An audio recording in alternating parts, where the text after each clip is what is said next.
From Channel 3 Eyewitness News, coverage you can count on. This is Channel 3 Eyewitness News, live at 5:30.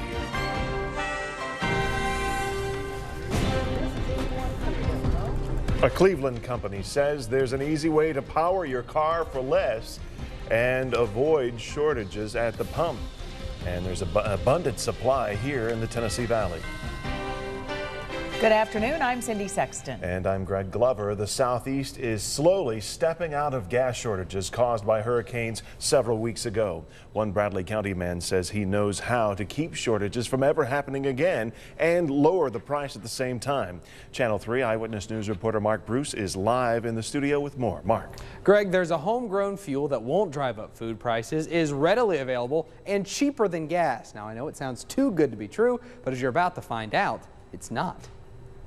It's moonshine 101. Don't call the Department of Revenue. Doug Mizell isn't really making moonshine at this Bradley County home. This homemade still is brewing the future of fuel, one drop at a time. This is E100 ethanol.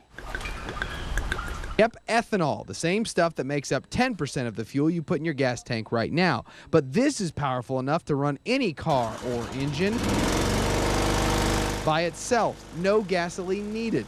And this fuel won't drive up the cost of food. In fact, Mizell and his partners at Agro Industries are making ethanol out of things in their own backyard. This is dried kudzu. This came straight out of the field. That's right, kudzu.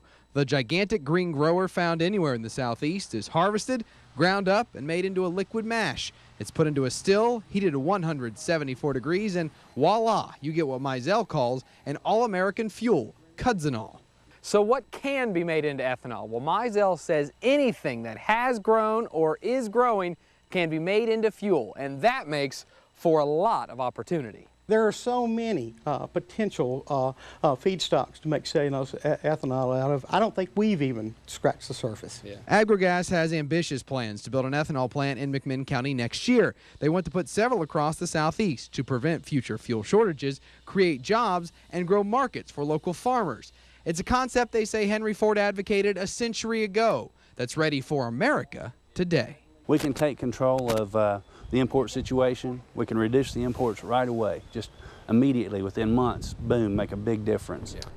Now, Mizell and his partners say performance suffers slightly with ethanol, and it's not zero emissions, but it's better than gasoline. He also calls non-corn ethanol the quick fix because many cars can already use it, those flex fuel cars you see on the road, and gas stations can be easily modified to sell it. Many in the Midwest already do. Now look for Mizell in the coming days on the NBC Nightly News. Live in the studio, I'm Mark Bruce, Channel 3 Eyewitness News. Thank you, Mark. The mother of invention is misery, I believe.